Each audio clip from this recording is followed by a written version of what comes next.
Bonjour, je suis le professeur Souheil Damani, je suis le responsable du département d'anesthésie et réanimation à l'hôpital Robert Debré à Paris. Et donc, dans la suite des MOOC qui sont consacrés à la chirurgie ambulatoire, je vais aborder aujourd'hui le problème ou le sujet relatif à l'indication de la chirurgie ambulatoire en pédiatrie et spécifiquement donc chez l'enfant.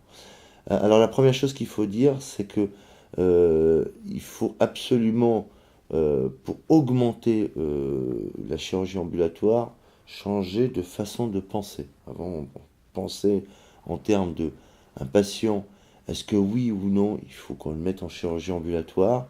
Là où aujourd'hui, il va falloir réellement changer de paradigme et se dire, tous les patients sont en ambulatoire, et est-ce qu'il faut que j'hospitalise ou non ce patient?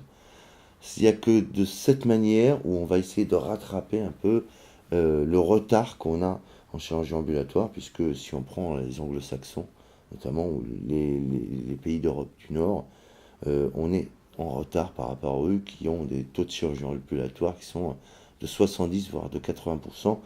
Et notamment chez l'enfant, c'est beaucoup plus facile puisque le principal ou la principale limite à la chirurgie ambulatoire, c'est l'état du patient.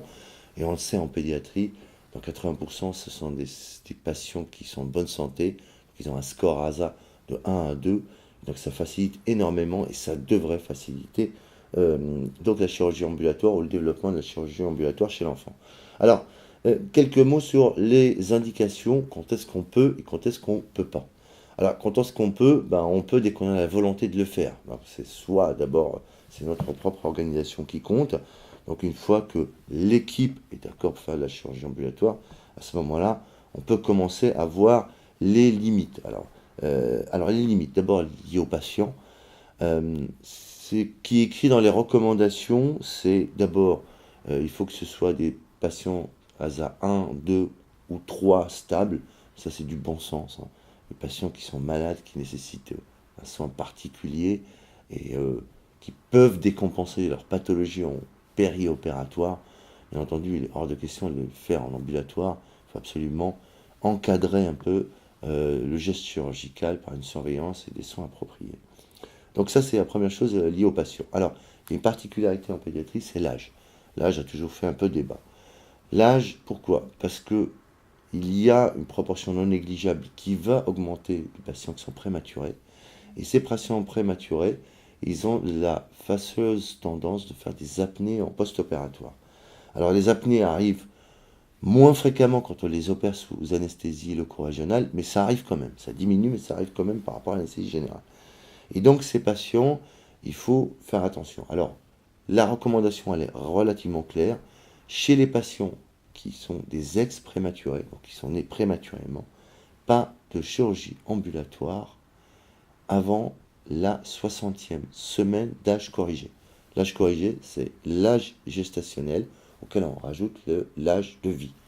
60 semaines révolues, on sait que le taux d'apnée post-opératoire rejoint celui de la population générale non prématurée, mais en gros, cette limite, on se la fixe et on reste dessus jusqu'à présent.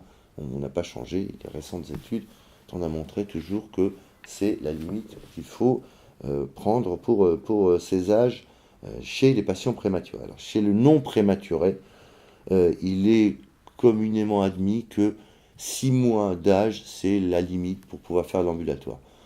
Néanmoins, 6 mois, ça repose sur plus du bon sens que une vraie argumentation scientifique. Et certaines équipes, dont nous, on descend en dessous et on se permet de faire l'ambulatoire entre 3 et 6 mois. Alors bien entendu, on encadre tout ça par une bonne évaluation, c'est bien par les anesthésistes, par les chirurgiens, puis forcément, mais on va en parler, le rôle des parents est primordial, là, notamment tout ce qui est analgésie post-opératoire et soins post-opératoires. Donc ça c'est en gros lié au patient. Ensuite c'est lié à la chirurgie. Alors la chirurgie je ne suis pas chirurgien, donc je ne vais pas en parler de manière extensive, néanmoins on voit quand même que là, il y a une certaine homogénéisation des pratiques chirurgicales et une diminution du caractère invasif de la chirurgie, qui aujourd'hui permet un passage de mode conventionnel hospitalier à un mode type ambulatoire, tout ça lié au développement des techniques chirurgicales. Donc de plus en plus de chirurgies peuvent aujourd'hui et vont pouvoir switcher en mode ambulatoire. Je n'irai pas plus loin sur la chirurgie, c'est chirurgien dépendant, néanmoins c'est important. Alors, ce qui est important, c'est pas tant la chirurgie. On a l'habitude de nous dire la chirurgie ambulatoire diminue les coûts d'hospitalisation, etc. En apparence, oui, puisqu'on n'a plus les lits d'hospitalisation, etc. Néanmoins, ça va nécessiter que tout le personnel qui était utilisé justement dans un but de surveiller les patients en hospitalisation, probablement que le métier va un peu changer et c'est ce personnel qui était dédié à l'hospitalisation va devoir suivre les patients en dehors d'hospitalisation. En pédiatrie, c'est clair, il faut du personnel qualifié. Et ce personnel qualifié, c'est le personnel qui s'occupe de pédiatrie, qui va devoir switcher d'une activité d'hospitalisation à une activité d'ambulatoire. Et puis alors, l'élément important, le troisième élément, c'est l'environnement.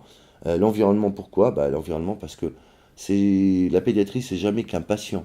C'est un patient et sa famille, notamment ses parents. Donc, il faut absolument veiller à la compréhension, à la bonne compréhension des consignes périopératoires données aux parents. Ça, c'est une première chose. Deuxièmement, veiller à ce qu'ils aient intégré un certain nombre d'éléments, et notamment la prise en charge de la douleur, avec l'administration systématique dentalgique, par exemple, l'évaluation de la douleur, qu'ils apprennent à le faire, qu'on leur apprenne à le faire. Donc tout ça, c'est des éléments de compréhension qui sont importants à intégrer dans le processus d'indication à l'ambulatoire, dans la mesure où, effectivement, si les parents n'arrivent pas à comprendre tout ça, c'est un élément grevant sur la qualité du soin qu'on va donner aux patients. Alors, également, la deuxième chose, c'est l'hôpital relais. Alors, il est communément admis que le lieu d'habitation ne doit pas être loin d'un hôpital qui est susceptible de pouvoir s'occuper de ses enfants. Voilà. Alors, notamment, je parle en Île-de-France. En Île-de-France, c'est grand. Les hôpitaux pédiatriques, il n'y en a pas beaucoup. Mais néanmoins, les relais existent.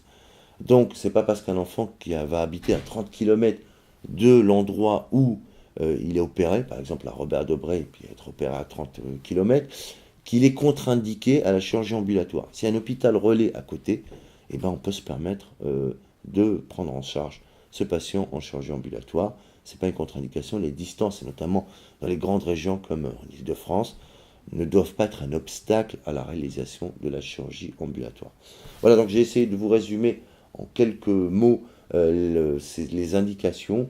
Je pense que c'est celles elles sont communément admises. Maintenant, il reste effectivement que c'est un travail d'équipe et le plus simple pour chaque équipe, c'est réellement d'avoir ses protocoles, d'avoir ses consensus. Bon, il y a peut-être des anesthésistes qui choisissent comme limite d'âge un peu plus que 6 mois. Je pense que c'est un consensus d'équipe. Il faut que tout le monde soit d'accord, au moment que ce soit écrit, bien établi, pour que justement ça soit un peu plus fluide sur les indications. Voilà, je vous remercie beaucoup.